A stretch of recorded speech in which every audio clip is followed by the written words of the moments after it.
There's a silence inside some homes that feels heavier than noise. A quiet that doesn't soothe, it suffocates. You walk through the hallway, lights off, curtains drawn, and you feel it. Something isn't right. Not with the space, with you, and yet with the space too. Because the house, like the soul, absorbs what isn't spoken. Every wall remembers, every chair holds posture, every room becomes a mirror of the self you've become too numb to notice. Carl Jung once said, "What we do not bring to consciousness appears in our lives as fate. But what if fate is just furniture? What if your environment isn't just where you live? It's how you think, how you feel, how you hide, the chaos in the kitchen, the untouched book on the table, the broken thing you promised to fix but never did. These aren't just signs of laziness, they're symptoms of a psyche left on autopilot. And the cruelest part? Most people will never notice that the room they live in is slowly becoming the room they die in. Not physically, but emotionally, spiritually. The truth is, most homes aren't designed, they're inherited. Not just from family, but from fear, from culture, from expectations we never agreed to, yet somehow obey. The layout of the living room, the color of the walls, the absence of a space that's truly yours.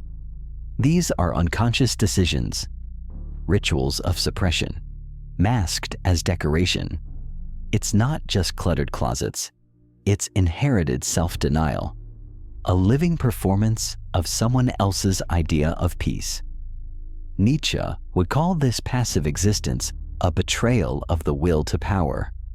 Not because you're not dominating the world, but because you've surrendered the one space where your sovereignty should be absolute, the home.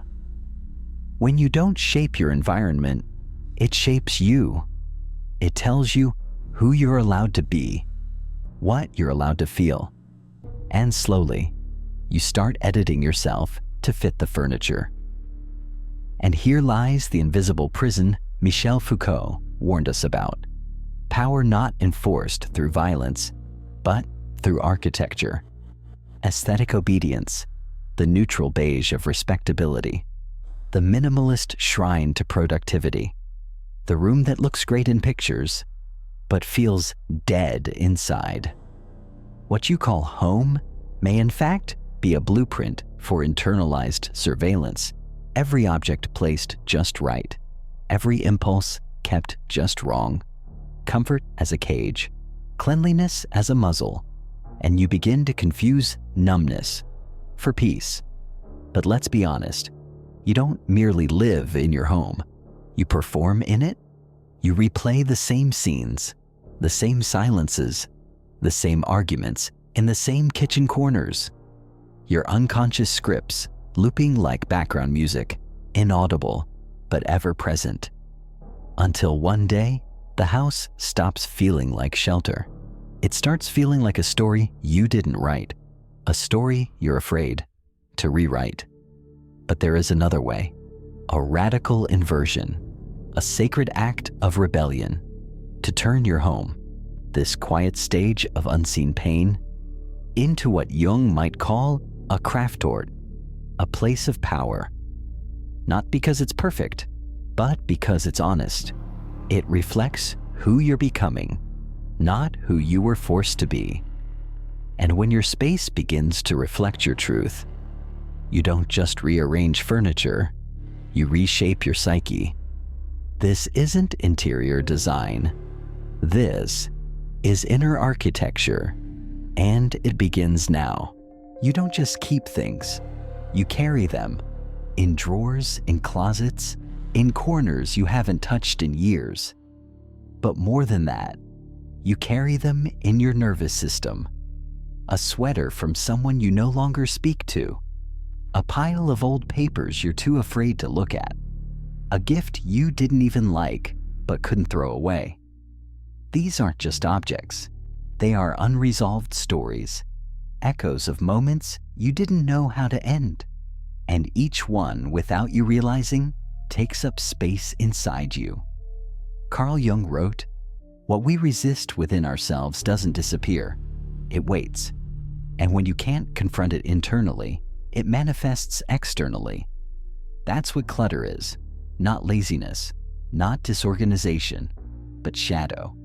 Emotional fragments, given physical form.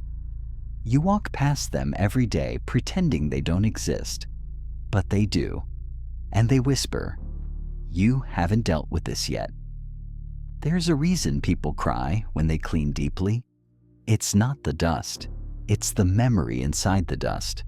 Because decluttering becomes something else. A confrontation, a reckoning. You hold an item, and suddenly you're 17 again, or 28th, or reliving a silence that still lingers. You remember who gave it to you, why you kept it, what part of you never healed. And that's when you realize the home isn't haunted by ghosts. It's haunted by versions of yourself you're still trying to bury. Hoarding isn't always dramatic. Sometimes it's subtle, neatly folded, a shelf too full, a storage bin that hasn't been opened in 5 years. Emotional hoarding masks deeper grief. The part of you that still hopes, still regrets, still wishes things had turned out differently. But as long as those items stay, so does the identity attached to them, and so does the weight. To let go of an object is to make a decision, not just about space, but about self. You're not just throwing something away, you're declaring, "I no longer need to be this version of me." That's what makes it hard. That's what makes it healing. Cleaning becomes shadow work, not because it's tidy, but because it's terrifying. It forces you to ask, who am I without this grief? Who am I without this story? Because maybe you've never lived in your home as who you are now. Maybe you've only ever lived there as who you were trying to survive. And every item you remove, every box, every drawer, is a funeral for the life you no longer wish to carry. The life you finally feel strong enough to release. There's something sacred about a doorway. We cross it every day without noticing. And yet, it's the line between two worlds, the outer one we perform in, and the inner one we retreat to. The door in its silence holds immense power. It witnesses your return. It absorbs your moods. It sets the tone for everything that follows. The way you enter your home is the way you re-enter yourself. Friedrich Nietzsche believed that style was the expression of one's soul made visible, and that includes how you move through space, how you arrive. If you enter with anxiety, dread, or numbness, those emotions bleed into your walls. They settle in, and they wait for you, again and again, until stepping inside no longer feels like coming home, but like returning to a version of yourself. You're trying to escape. The entrance becomes a ritual or a warning. Is it chaos? Is it neglected? Is it filled with the stress you refuse to feel elsewhere? Then that's not just a space problem, that's a sovereignty problem. Because a doorway, however mundane, is your first and final threshold of power. It's where the mask drops, or where it tightens. Many people unconsciously set up their entrances to reflect who they think they should be, not who they are. Shoes neatly aligned, coats hung just right. Artificial scent diffused to mask the truth. It looks like peace, but it smells like suppression. The performance begins before you've even sat down. But what if that threshold could be reclaimed? What if the moment you opened the door became a conscious crossing, not just into a house, but into honesty, not into routine, but into reality? The truth is, the state of your entry often mirrors the state of your boundaries. When the world walks into you, do you absorb it or do you transmute it? The doorway doesn't just divide inside from outside, it marks the transition from persona to soul.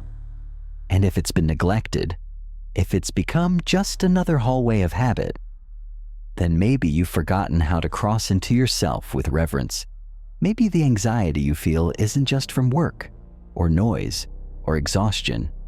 Maybe it's your psyche, begging for a more sacred return. Reimagining your threshold isn't about decor, it's about declaration that this space, this life, is yours. That here in this doorway, you end the performance. You re-enter with awareness, and maybe for the first time, you let yourself arrive fully, honestly, powerfully. There's something sacred about a doorway. We cross it every day without noticing. And yet, it's the line between two worlds, the outer one we perform in, and the inner one we retreat to. The door in its silence holds immense power. It witnesses your return. It absorbs your moods.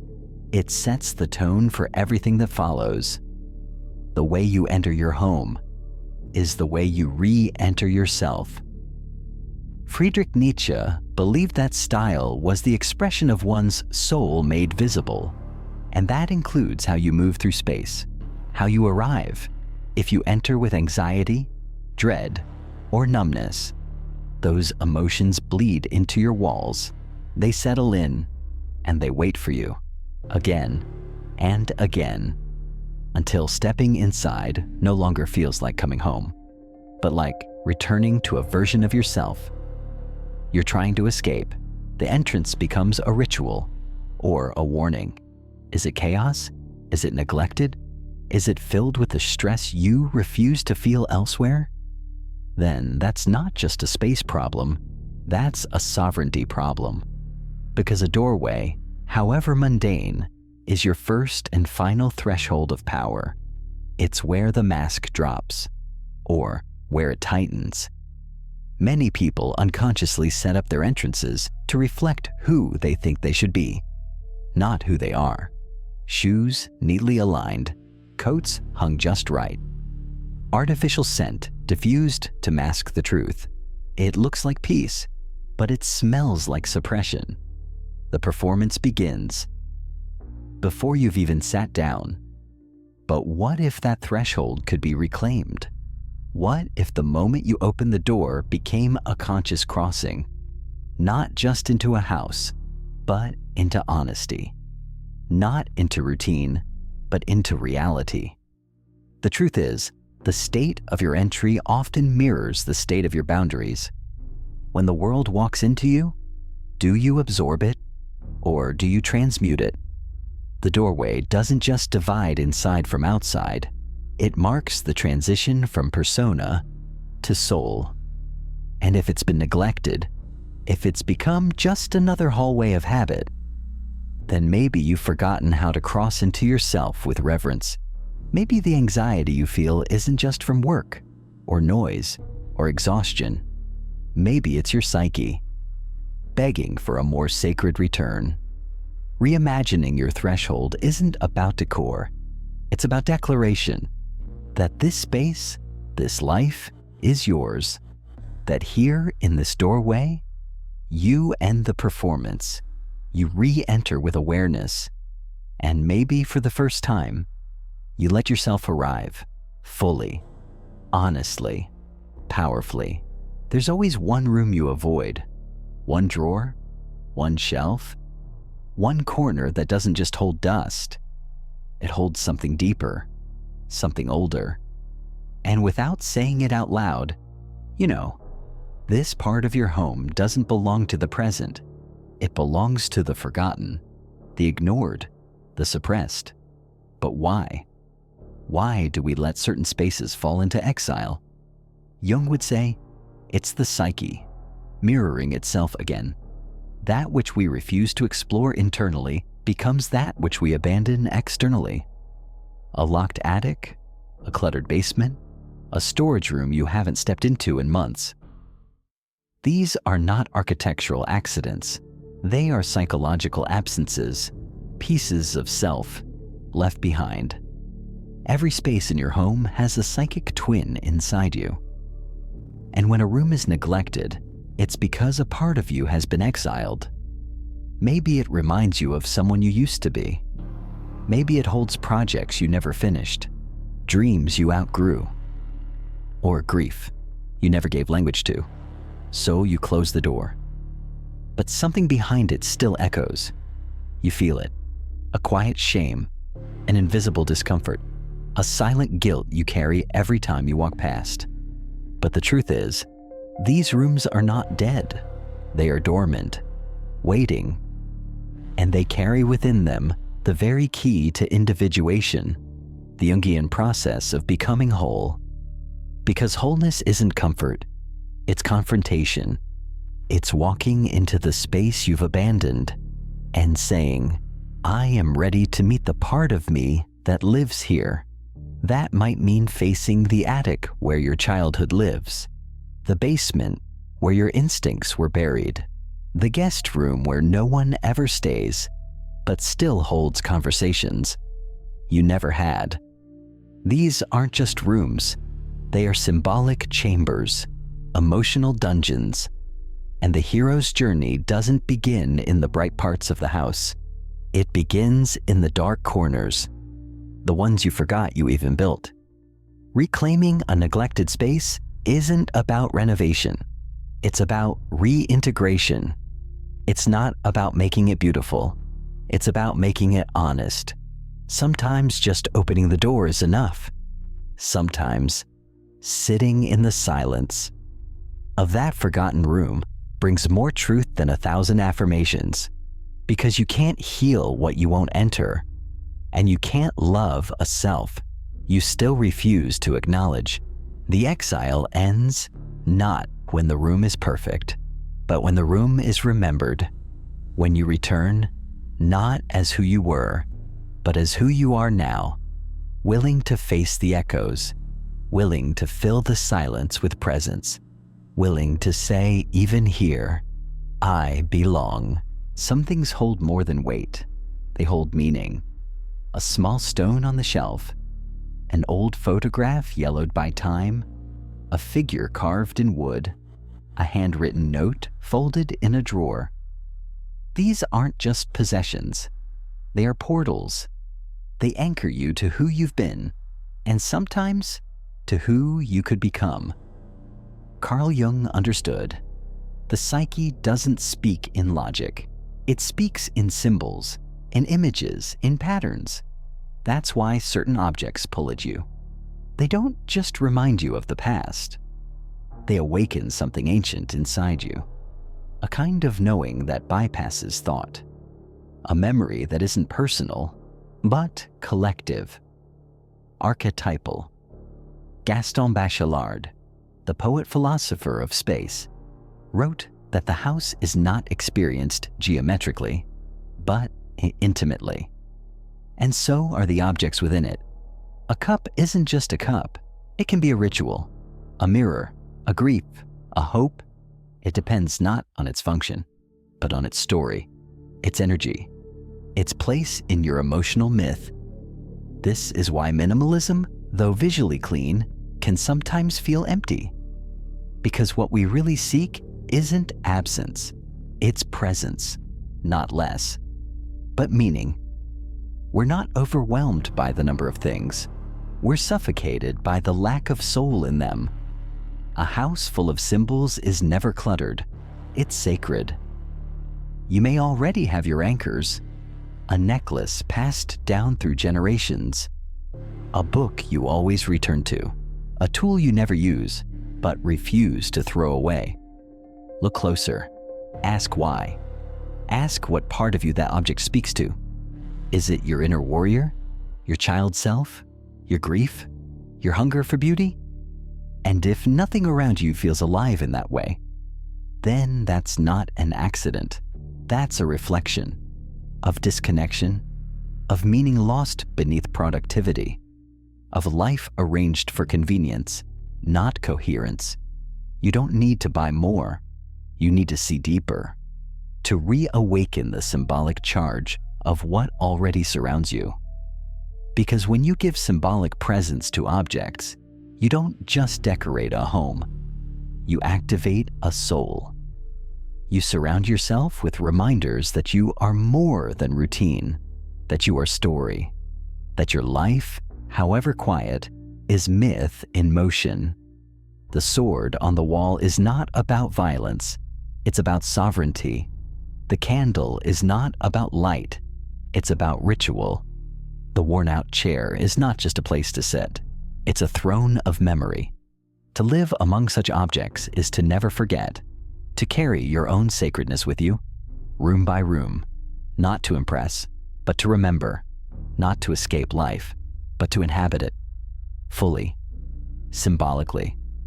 Awake, comfort, the modern altar, the unspoken goal of every interior design, every real estate listing, every life plan. Make it cozy, make it safe, make it convenient. And yet, beneath this velvet softness, something begins to rot. Not physically, psychologically, because comfort, when worshipped too long, stops being healing and starts becoming a sedative. Foucault warned us of this, that true power isn't always imposed. Sometimes it's internalized, invisible, woven into routines.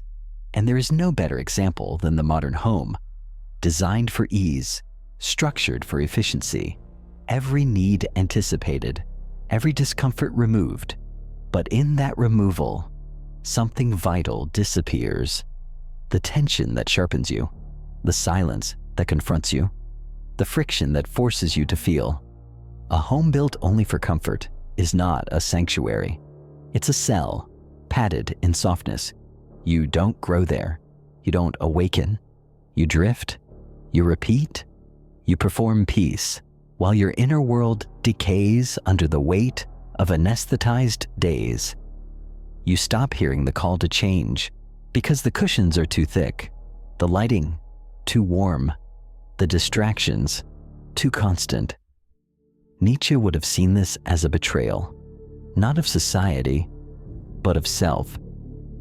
He believed that what we call peace is often disguised cowardice, that avoiding pain doesn't protect the soul, it paralyzes it. When your space demands nothing of you, neither does your life. And slowly, without drama, you become someone even you can't recognize. This isn't a call to make your home harsh or cold. It's a call to make it real, to let it challenge you, to let it stir you. A true power space is not one that pampers you. It's one that awakens your instincts, that calls you to the highest version of your life, not the most convenient one. Look at your environment. Is it a reflection of who you are becoming, or is it a velvet echo chamber for who you've already outgrown? Does it invite action or sedate resistance?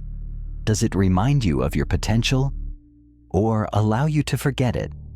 Because the most dangerous prisons are not made of bars. They're made of habits, routines, soft surfaces that never ask you who you really are. And the most dangerous silence is not the one in the room. It's the one inside you, numbed by too much ease.